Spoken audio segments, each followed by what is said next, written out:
Staying motivated. Don't worry about motivation. Motivation is fickle. It comes and goes. It is unreliable, and when you are counting on motivation to get your goals accomplished, you will likely fall short. So, don't expect to be motivated every day to get out there and make things happen. You won't be. Don't count on motivation. Count on discipline. You know what you have to do, so make yourself do it. You do that with discipline. Everyone wants some magic pill, some life hack that eliminates the need to do the work, but that does not exist. No, you have to do the work. You've got to hold the line. You've got to make it happen. So, dig in. Find the discipline. Be the discipline. Accomplish. That's it.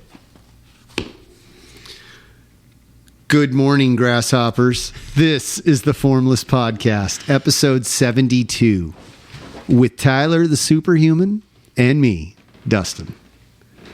Good morning. Good morning. Yeah. Good morning. What's happening? Oh, well, right now I'm getting ready for hunting season. Yeah, dove season starts what, tomorrow? Tomorrow is dove season, dove hunting. So opening day. We go every year. My family's property here locally in Northern California, and it's always a blast. Literally a blast. Literally, yeah. to sit because dove hunting is so easy to me, at least on our property. Sit in your chair, and I mean, you've done it. Oh yeah, it's awesome. You really get to admire nature, and there's a lot of walking involved, but there's a lot of sitting and waiting too, and it's a very zen thing. Well, walking, I don't know. I sit in the chair and just wait for him to fly over. Well, yeah, but you got to like get to the spot. That's and true. Then if that That's spot's true. no good, you see them flying 200 yards over that way or even further, it's like, oh, we need to be over there because they're flying to, whatever spot's over here. And that, it's not a precise thing.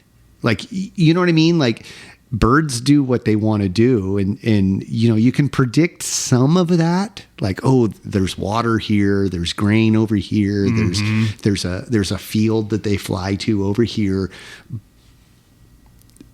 but you can't like, oh, I guarantee this is going to happen. There's so many unpredictable things that happen. Variables. Yeah, variables. That's a great word for that. And that is one of the magic things about hunting, I think, Yeah.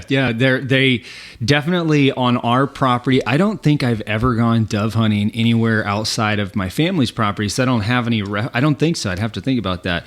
But every year they have their definite flight patterns, that's kind of what they always fly. But like you said, like one year, they were just flying thick over one area of our property, just thick. And I was like, man, this is where I'm going to hunt on opening day. Because I was planning and seeing. Going out there a couple weeks beforehand, getting all excited. And like, oh, they're going to be right here.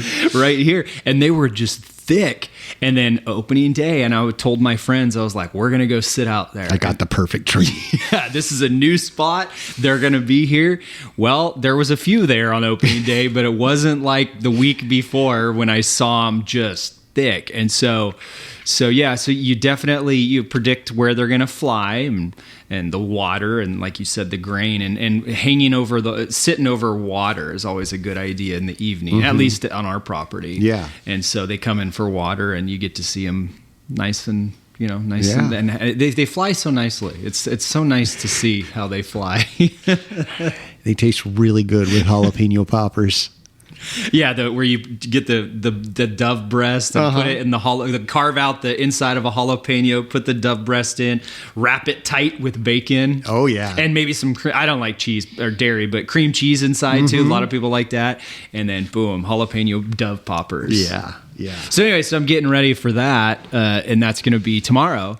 And then my friends and I, we've got, we're talking a lot about our other hunting trips that we've got. I've got one in the mid-September going up in the mountains west of here, like Trinity County. Yeah. And then Trinity County, or is that still Shasta? Anyways, and we're going up to a cabin on 80 acres and going to hunt there.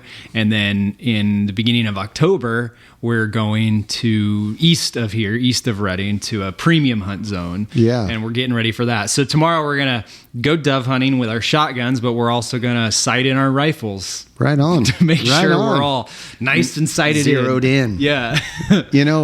Prep work. That's the name of the game there. You got to be ready to go. Yeah, and it's funny, like with that Jocko quote that you just had, the motivation. Some years I'm not as fired up, motivated about going hunting. It's like sometimes for me, it's almost like, I gotta get my hunting gear together, and it's like this thing, like it almost feels like work, gotta get my gear together, my clothes, and get ready and drag myself out there and then hike up these mountains. But this year we're fired up, like we're like motivated. So that quote is definitely fitting. Oh, very fitting. Yeah. I suffer from motivation. Like I will get motivated to do something, and I'll just immerse myself in it, throw myself into it, and just do it. It's awesome. And then like the newness wears off of it, and it's not as fun. Right. And then it's like, oh, I'll do that next week. I'll put it off. And then it, like 6 months have gone by, and I haven't done whatever it is I was doing that I was obsessed with earlier,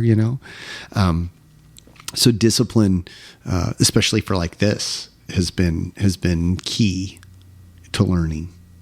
And like the quote I heard about discipline is doing something that you hate like you love it. Interesting. Yeah. Say that one more time. Doing something you hate like you love it. Wow. Yeah, that's discipline. There's a famous quote, and I believe it's by Muhammad Ali, but he says, I hated every day of training, but I knew that the more I trained, if somebody was like, if he was going to fight somebody, his thing was like, if they woke up at 4 to go running, I would wake up at 3. Yep. Or if I knew that they were doing 100 wind sprints, I'd do 200 of them, or, yes. That kind of thing. And just having that focus and the drive to do the things that we necessarily don't want to do.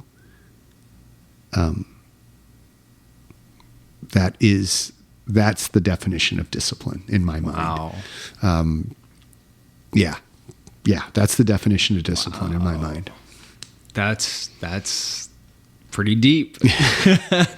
And that's to wake up early and to do, I mean, if you knew your opponent was up at 4 and you're up at 3, like that'll sink into your subconscious, where you're like, I'm putting in more time than this person. Like, yeah. And I think that would affect the fight, the match. It would definitely alter your mental state. Mm-hmm. Like,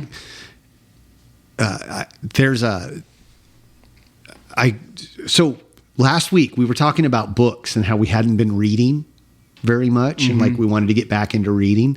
I took that to heart. And I went out and got a book by Tim Ferriss. And if you don't know who Tim Ferriss is, he has a podcast called The Tim Ferriss Show. He's one of the first people that interviewed Jocko. He knows a bunch of people. He's super smart guy. He's a martial artist. He does a whole bunch of stuff. He's an angel investor. He's one of the first people that I believe invested in Twitter or Facebook or something like that. He's worth a bunch of money, but he's got this book called The Tools of Titans, and I bought it.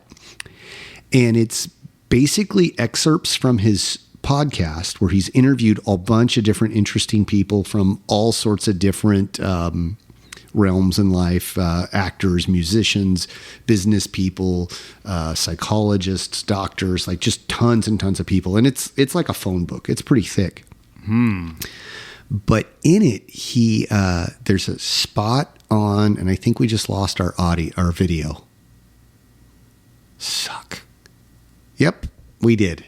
My phone has completely crapped out, friends. Hang tight. That's okay. Hang tight. We'll just pause. Okay. Sorry about that small technical interruption there. The camera. We had to switch cameras, folks. Anyway, so Tools of Titans, Tim Ferriss. In that, so it's not like a storybook. Like you don't start on page 1 and go to page whatever, all the way through.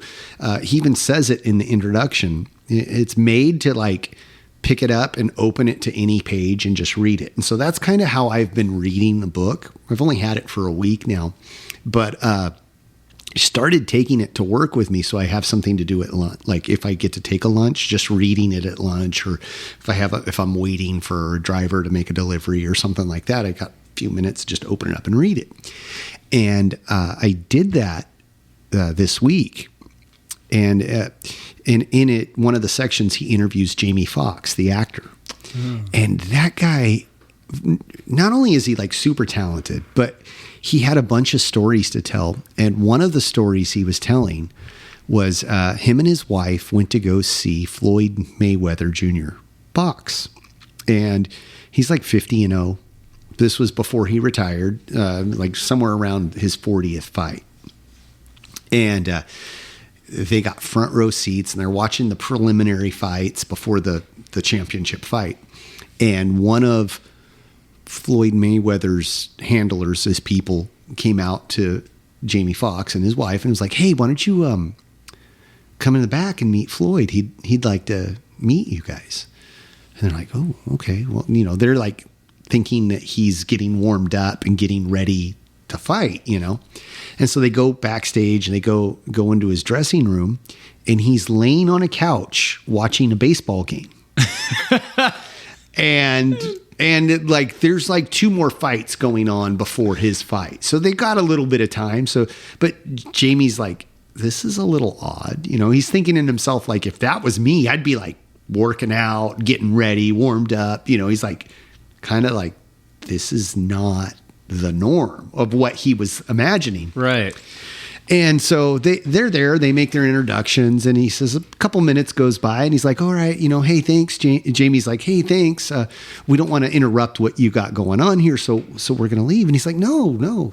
Floyd's like, "Wait, I'm having fun. You guys like hang out." So Jamie says a couple more minutes goes by and he's like, "Okay, see ya. We're going to go now, watch the rest of the fights and good luck." And he's like, No, it's all right. And Jamie's like, "Well, don't you have to get ready?" And he's like, "Listen, if I need to get ready now, I'm in trouble. Right. I've done all of my prep work. I've done all of the stuff. If I'm not ready for this fight now, I shouldn't even go out into the ring." Right. And Jamie Foxx said that was like a huge lesson for him as far as getting ready. Like if I'm worried about if I'm going to be ready for this job or this thing that I'm getting ready for, I should have done the work already. I'm not ready. If I need to if I need to worry about being ready, then I should scrap this project, kind of thing. And so that was a really cool lesson.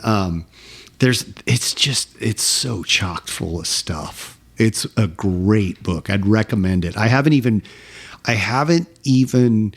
like, I've only had it for a week and I haven't got to sit down and read it for any good length of time, but I would recommend it to anybody so far who's just looking at like getting better at anything. It's very, it's inspiring. It's really cool. I think there's something in it for everybody. There's medical stuff, there's psychological things, there's physical, like there's workouts, there's diet plans, there's all sorts of stuff in there. And it's really, really cool. Interesting. Yeah. Okay. Tools of Titans. Yeah. Tim Ferriss. Yeah. So, but it tied into like the things that we had been talking about. I just found it so interesting because we had been talking about like being prepared, motivation, discipline, that constant ethic of doing the work, the last couple episodes. And then I bought that book and I was like, I don't know, maybe this might be a good thing to read, and I opened it up and it was like, I don't think it was the first thing I read. It might've been like the second or third thing, but I was just like, oh, wow. Hey, cool. It was one of those things. It was just like, that's interesting. It just tied into everything that we had been doing. And, so yeah, it was cool. What do you think about, so being disciplined and always, and it's a constant process, you're refining. Do you ever think or feel that being constantly on top of things and being disciplined, that could be exhausting, like in and of itself? For sure. I am constantly failing at that. Like I have my whole routine that I do where I like wake up early. I wake up at no later than 4:30. I try to not wake up no later than 4:30 every single morning. No days off. Some days I fail at that, and that usually ruins the whole day for me. I am a creature of habit. So like I do things, it's like Rain Man. I do things the same, like as much as possible, the same every time. With exceptions, of course, but like I try and wake up at the same time every morning. I have a little routine that I try and do every morning, whether it's exercising or stretching and exercising is just like enough to wake up. I'm not trying to break a sweat. I'm not trying to become Mr. Olympia. It's just to like, okay, it's time to wake up. It's time to get my motor going kind of thing. But I have this like routine, and then like, I'll get ready for work. I go to work.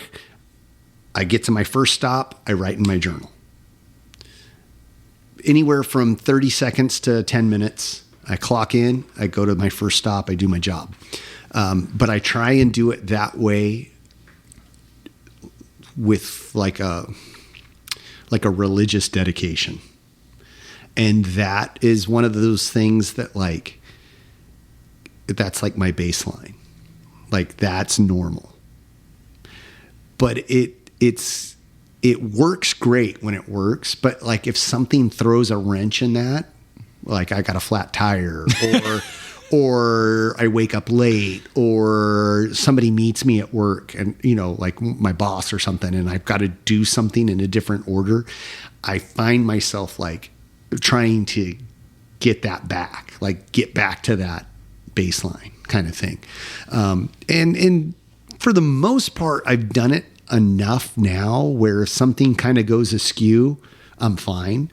But like when I first started doing that routine, like I would say the first couple of years that I was doing that, if something went askew, I'd almost regress. I'd almost like step back from that. And now I've done it enough to where like I'll stumble, but I'll catch back up. I'll figure it out, and some of that just comes with practice, I think. But yeah, that is like that's what keeps me disciplined. Like doing is that routine, that thing. And it definitely helps with doing the things that like I would rather avoid to do, and it makes me go,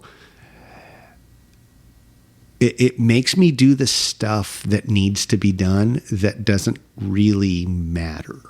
Like, okay, I have to, like, part of my job was selling soda and waters and milks and all that.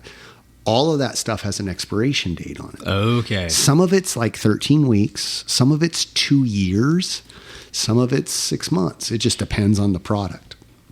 But some of these places, you bring so much product in that the new stuff just gets stacked on the old stuff. Well, if you do that every day, sometimes you look at a case that you know is a couple months old and it's got 14 or 15 cases of soda stacked on top of it, right? Well, that needs to go on top because that needs to be first in, first out. Right. Okay. That's the kind of thing that I think most people would just go, I'll get to that later. This being that disciplined thing, I'll look at that and go, okay, nobody's going to notice that but me. So does it really matter? Yeah, it does. It does matter. So like, I'll fix that kind of thing. That's the kind of motivation. That's the kind of, not motivation. That's the discipline thing. That the little things matter. That's what I'm trying to get to, you know, and that all adds up. But the other side of that coin is I'm the one responsible for that. Mm-hmm. So if I've got to come up, like if I have to write that out as a credit, because the company I work for guarantees all the products. So if I sell you something, I guarantee that you'll sell it to your customer. If you don't sell it, I'll buy it back from you. Make sense? Yeah. Okay. Yeah. I'm following you. So it matters, but it doesn't matter. Right? Like it doesn't matter to you because either way you're going to get your money back or you're going to make money on it. Right. Okay. That's that guarantee kind of thing. And now that matters to my bosses, but it's got 2 years on it. So who cares if it sits down there on the bottom of that stack for 6 months? I'll get to it eventually. Right? That makes sense. Yeah. Well, no, because what's going to happen is that just gets buried by more and more and more stuff. Because if I don't fix it, who's going to fix it? Yeah, right. You know? So there's that kind of thing.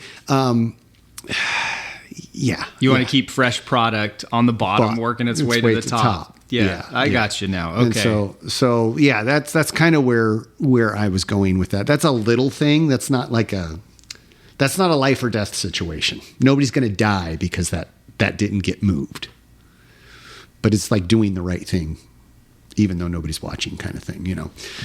But I'm much more likely to not let something little like that go. And that is a little thing. That's a trivial thing. Like that's not a big deal. We're talking about $40, $30. That's not a huge deal, but it's a slippery slope. I let something like that go and then I let the car payment go, or I'll get to it later. That becomes the routine. Yeah. And then next thing I know, I'm not brushing my teeth and I'm not taking care of my family and I'm not, and it just slippery slope. So I find for myself, I have to stay on that routine, stay on those simple little things that I do add up, and it makes all of the bigger things function.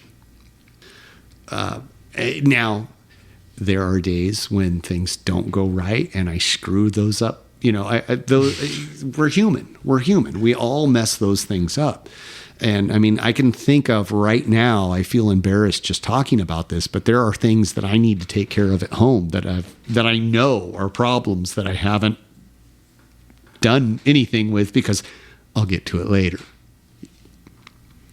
It's just,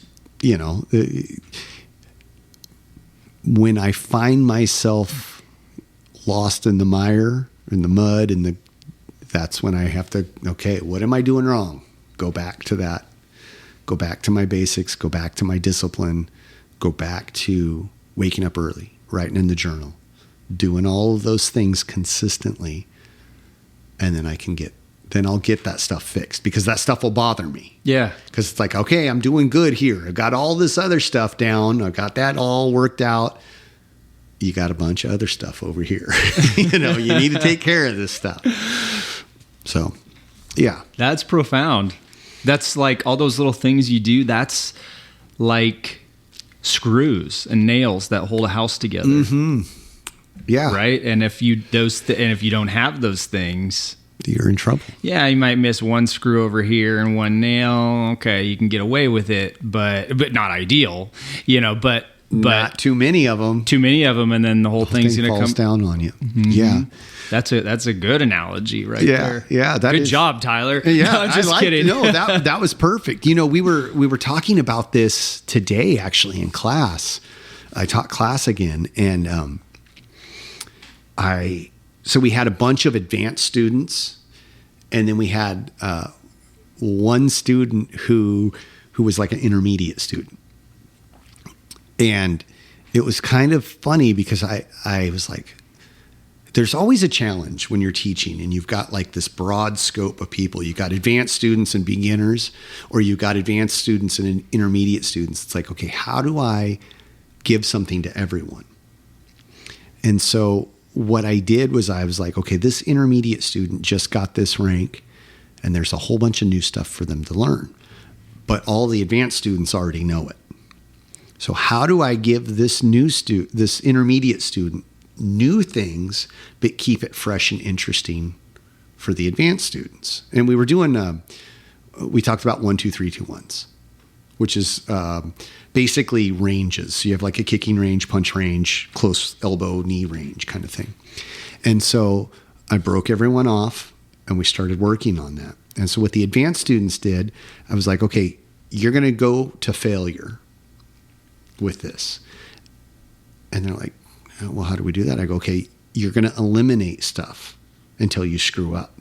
So you can't use a front kick, no front punches, no round kicks, no back kicks, and I just process of elimination. And you still have to do all the other stuff that you're doing, but you can't use this. And once you do that, then you can't use the next thing until you fail. And it usually didn't take much more than like 1 or 2, and then you'd fail, because you're like, the whole process of that is seamless transition through the ranges, right? So you've got to flow. Mm-hmm. And for you to flow, you can't overthink it. Mm-mm. And so by eliminating something, I was forcing them to overthink stuff. Ideally, that was my thinking, and I was fortunate that it actually worked, I think, in my opinion. But it was really cool to see for them, and it gave them something that they were familiar with, but in a new light. And with the new student, I just went through it. Like, okay, we're going to start slow and gradually build up that steam and get going, so we're, super fast kind of thing.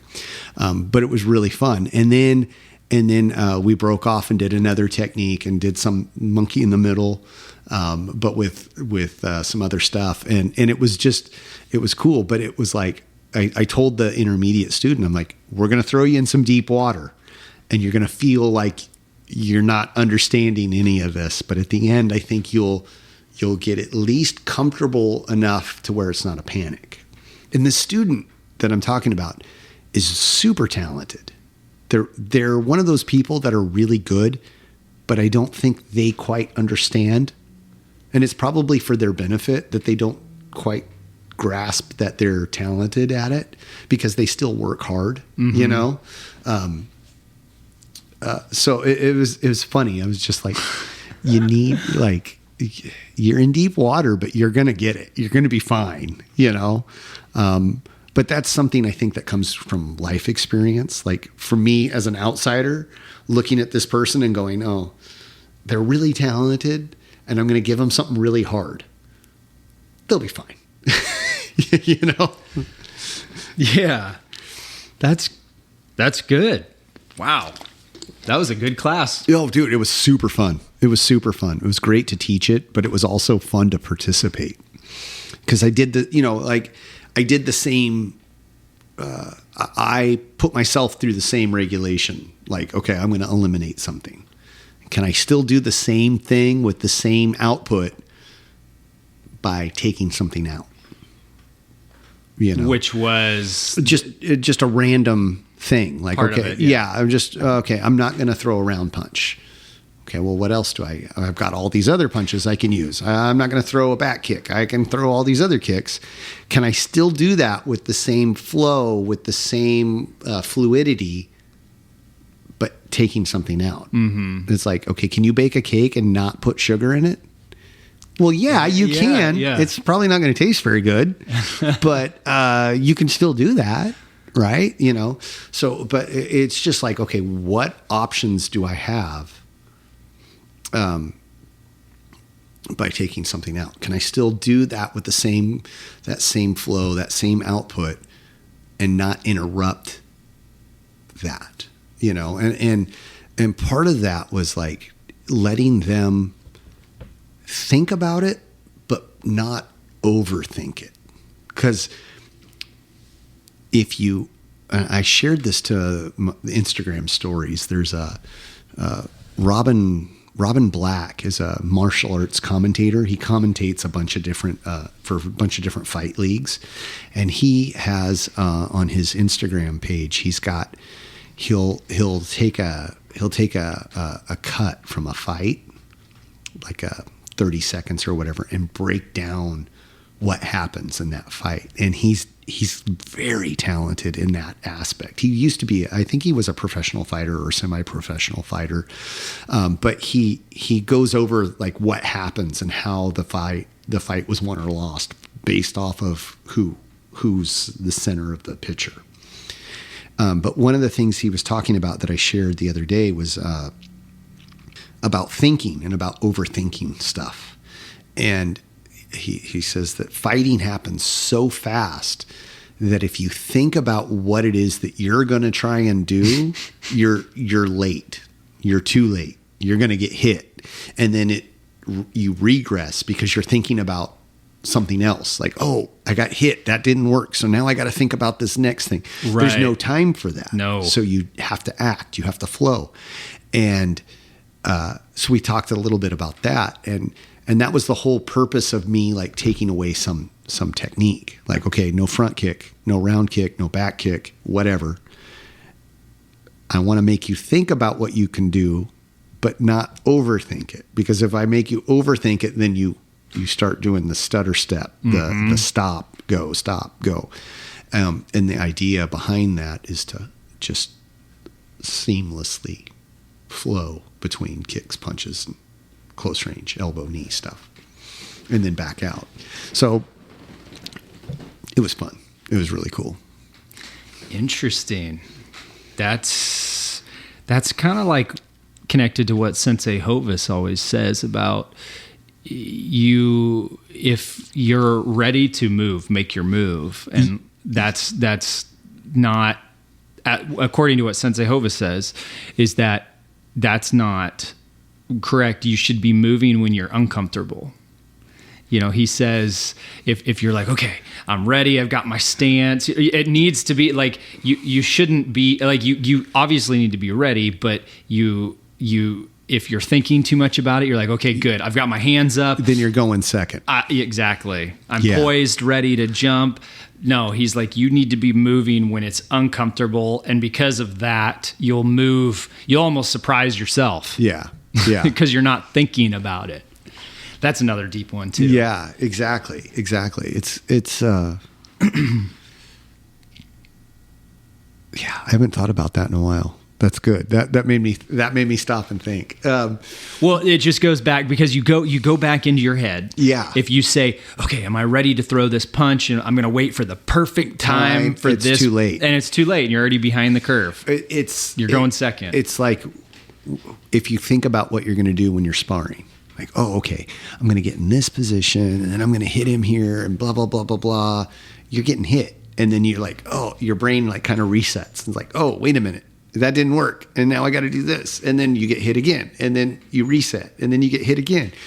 And you just got to go. You got to go. It's kind of like, like dove hunting. If you think about like, okay, I need to get over here under this tree and I'll wait for the birds to fly from the northeast angle and you're all set up here and then they fly in from the southwest. You're like, but I was expecting this. Like, wait, what happened? Yeah, it doesn't work that way. I was working on sighting in my 30-06 last Saturday, a week ago today. And when I get down in the prone, you set up your target, you get your 100 yards and get your sandbag. I do it the same way we zeroed our rifles in the Army, and I sighted in very similar here. And I get down in the prone and get my sandbag and get my rest, and I'm sighting in, and I'm sitting there going like, okay, and I'm like, okay, take your breath, let it out. Okay, now am I holding it on the target? Okay, how's my trigger pull going to be? And it's like I'm constantly evaluating it in real time. And every time I took those shots, like you got to do that. You got to do that There's at some point. Certain level of that you have to do. Yeah. You have to do, and especially if you're new to it and you've got to evaluate each element you're doing. Okay, how's my breathing? Just like in martial arts, how's my stance? Where am I holding my hands? Yeah. And every single time, every year I go through this where if I haven't shot for a while, because ammo's expensive and I don't, and do job and everything, I don't get to shoot as much as I'd like to.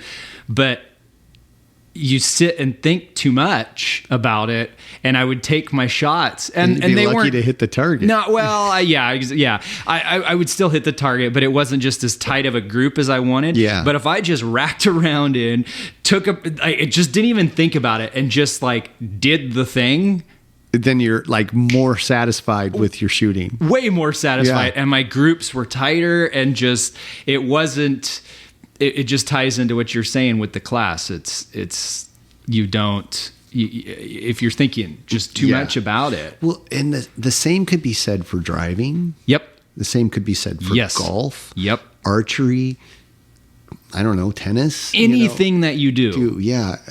Dancing. The idea, though, I think, is to do it so much and so often that it becomes second nature, where you don't have to think about it. Mm-hmm.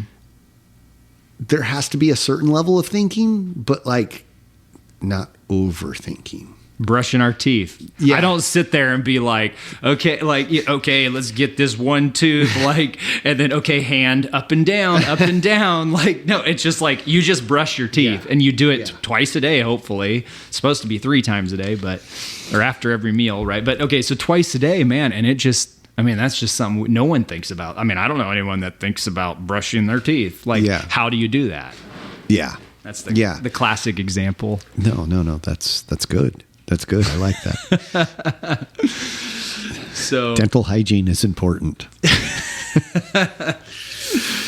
But yeah, so that's excuse me. Mm-hmm. Late night watching the YouTubes. Yeah, chatting it up with people. Actually, it was a late night after our live podcast, and me and my friends were talking about hunting. Oh, yeah, getting ready. Like, okay, do you got this gear? Do you got that gear? What do you need? What do I got? Yeah, yeah, exactly. Oh, yeah. And so, but we're gonna do that. And the funniest thing too that I realized probably about a month ago is I always heard this concept that, especially from Sensei Hovis, Sensei Court talks about it quite a bit. Sensei Hovis, his thing is for your punch, right? So for like a good round punch, or a lot of the punches, you want to have your elbow behind your fist, right? So like you think a round punch, well, you make like a 90 degree with your forearm and your bicep, right? You make this 90 degree. And so when you throw that punch, you've got the elbow backing up your fist right here. And so you get more power. Well, I'd always known up in my head and could feel it in my round punch, like, okay, like you get that elbow behind your fist. And that's really, that adds so much power to it. And I decided this year I bought a scope lapping kit. I don't know if you know what lapping your scope means. I have no idea. So I bought a scope lapping kit, lapping, Lapping, lapping. And it's, so your scope on your rifle, you lap, meaning on modern firearms, they're machined very well, or they're supposed to be. The tolerances are super tight. Yeah. Well, yeah. So yes, they're machined so well because of computers and the ability of machining these days versus 40, 50, 60 years ago was totally different, right? It's all machines and computers. And so they're very precise. So on your scope, to mount your scope, usually you have 2 scope rings that mount to the rifle, and then the scope goes inside the rings, right? Yeah. So I have my grandpa's older 30-06. It's a U.S. model of 1918, and it's Eddystone. I don't know much about it, but it originally didn't have a scope mount, and so they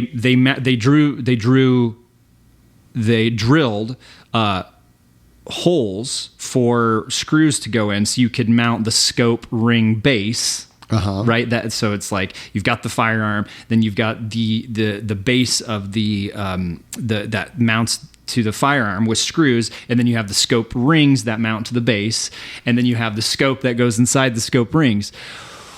Well, to lap a scope means that you put the rings on, and then you have, in the scope lapping kit that I bought, you have this iron bar or whatever. It's some big metal bar. That's a lot of scopes, common scopes are like 1 inch in diameter, I think, right? They've got that 1 inch tube.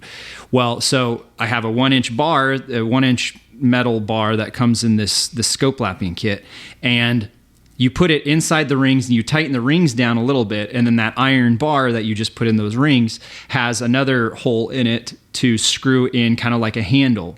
And on the inside of the scope rings, before you put that bar inside the scope rings, you put this rough, it's almost like a liquid sandpaper. There's a term for it. I can't think of it right now. I've only done it once. And you put that on the inside of the ring. And then what you do is you've got both your rings like this, and you've got this bar sticking through it. Like, hand me that pen, and I'll gotta make an example. So you've got your rings like this and this iron bar, and then you've got this, so the camera can see it, and then you rub the bar back and forth inside the 2 scope rings. Now, I know, right? And so you rub it back and forth, and what that does is it shaves off inside the scope rings so that the scope rings can grip onto the scope. There's more surface contact. On the, so it gets like a better clamp. It gets a better clamp, but more importantly, well, just as important, what it does is if those 2 scope ring bases and the scope rings aren't in perfect alignment from the get-go. So again, modern firearms, not so much of a problem, but you still want to lap your scope. That if they're not in alignment, your scope might... Then it'll be off. It's tweaked. It's tweaked. So you put that in there and you rub that bar back and forth, and it shaves off, and it creates a consistent... I don't know what the term is, but when you sit the scope, you get done and you've shaved it off, and it aligns the. It's called lapping. I don't know how else to describe it. I've only done it once, but it allows the, because if one of the scope rings is off just a little bit, and you put that scope in and tighten the rings down, it'll tweak it a little bit. Yeah, and then so basically the barrel and the scope won't line up. I'm exaggerating the movement, but you'll be off. You might be off, or you might, if you tightened it too much, you might tweak your entire scope. Yeah, and then it's like looking through a bent tube. Yeah, looking through a bent tube, exactly, because you're tightening it down on 2 different points that are holding it to the rifle. And so by rubbing that bar back and forth, it shaves it down and allows that scope to sit in there perfectly, and it's created a new channel that links between those 2 rings. Gotcha. That's in alignment with the barrel. But where I was going with that is I set that inside there, and I was trying to use, in order to correctly do it, I was like jamming this bar back and forth in the scope rings, and I was like, man, why is this not, like, this is hard. And it was like, once I got my elbow behind my fist, and I'm holding so on, like you were using more of your hand, as more of my to your hand whole arm, versus holding on, and then I got my elbow behind it, and I did my elbow back and forth, and man, I got the motion down real quick, and it really shaved it down. And then you undo the scope rings, take out that bar that you're using to lap it with, and then you look, and it's like it created a new it shaved it off, so it made it more in alignment with the barrel of the firearm. And that, funny enough, all of a sudden was a light bulb that went off, and I was like, oh, That's why we always have our elbow behind our fist Okay. when we're punching. That was a long story. I was like, where is he going with this? Right. Okay. Makes sense now. Gotcha. And so that was funny that I learned that lesson from lapping my scope. And to connect to what you said, or there's a lot in this story, but to connect to like what you said, I bought this $100 scope lapping kit and I just didn't want to do it. I didn't want to lap my scope. I was like, it's fine. I've always just thrown my scope in the rings and tightened them down and all that. But by doing that, and then now I'm like, oh, that was a lesson that I learned outside of martial arts. Mm-hmm. It was still like tied all together. That tied it all in. So did it work? Oh, is it like, can you see a difference? Oh, I went to sight in my rifle. I had never lapped it before. Yeah. And I went in to sight it in, and it was way off because it was still connected to the old 0 before I had lapped the scope. Oh, okay. And so now you had to find 0 again. I had to re-zero it, re-sight it in. Yeah. And it was off. And I was like, oh man, that's how much of a difference that scope lapping did.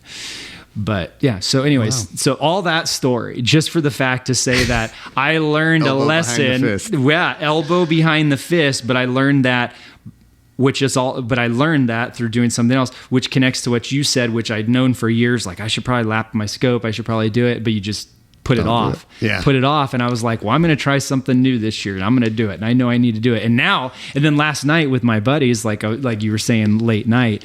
And I was like, oh, hey guys, like I'm going to bring my scope lapping kit. And they're everybody's scope. Yeah, I'm going to do it. And I'm going to or they're going to do it. I'm going to, we're all going to do it together. Yeah. But it's funny how you learn those principles for things outside of the normal channels. Yeah. Yeah.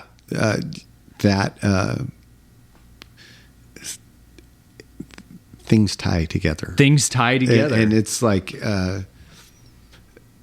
the more you do stuff, the more it's like, oh, that's connected to this and this is connected to that. And it sounds silly, kind of hippie, but we're all connected. In one way or another, right? Yeah. Yeah. But it just blows my mind because, like you were saying, if I avoid something, if I avoid the car payment, then that becomes a habit. Well, I had to break that. In past years, I'd always heard some of the older guys who were really into firearms and accurizing firearms and getting them as accurate as possible. One of the people that's a black belt in our... I think we might have more video technical difficulties. Just keep going. Oh, I'll pause it. He stopped and It's recording. Shoot. Friends, we've had some technical difficulties today. The live video portion of this may or may not work. So we'll see what happens there. Both of our phones are old, and that's what we've been recording video on for the last so many episodes. And we're going to remedy that, but that'll probably happen next week or maybe the week after. We'll just have to see how that goes. But so the point of what we were trying to say is to get after it, be disciplined, find your discipline, and don't overthink stuff. That it's not. That's a. I think that's the point that we were trying to make. I think as human beings, and especially maybe as men, I don't know, we overcomplicate things as students, as instructors, as people working together, working alongside each other. We make things too complicated. And it doesn't have to be that way. No. I was thinking about that last night. I was like, we train and we do all these techniques and all these strikes and it becomes can become overwhelming for a new student. Oh yeah, absolutely. Stuff. It's this realization I've had the last couple of years. I'm like, especially since being a black belt, and I've realized I'm like, hitting isn't a complicated thing. No. On the other side of that, though, like it needs to be effortlessly done. Absolutely. But in order for that to happen, you have to put the work in. Have to put it. And that's what gets difficult, right? Like you're going to have to throw this 1,000 times, maybe 10,000 times. You're going to have to do this over and over and over again until you can do it without thinking about it. Same thing with shooting a bow or a gun or anything that requires skill. Like you got to do it until you're so comfortable doing it that there's no step-by-step process. It just happens. Yeah. Yeah. Bingo. Friends, grasshoppers, I think that this is a good spot as any to call it a day. We've had some challenges you've no doubt heard and seen, and hopefully you're still with us. If not, come back next week because we'll do it again. You can check us out on YouTube, Formless Pod. We have a Facebook group called The Formless Pod. Instagram page, The Formless Pod. You can email us, formlesspod@gmail.com. We have a website called The Formless Pod, and we are on all of those. So if you reach out there, we will see you. Don't forget that we have shirts, mugs, hats, bags, pillows, and other things, stickers. What else? Sweaters. Anything you can think of, we'll put our logo on it. You can support us there, and we'd be very grateful for you there for that. Also, stay tuned. In the next couple of weeks, we're going to be talking about a contest where you can win some of the books that we've covered. First one's probably going to be Zen and the Martial Arts. We haven't ironed out all the details yet, but those will be coming soon. And we'll probably do a podcast centered around the book and get you enticed that way. But stay tuned for that. And I don't know. What else? Anything else? You got anything else to add? Anything else? No. All right. Well, hey, wherever you are, whatever you're doing, find your discipline, work hard, and until next time.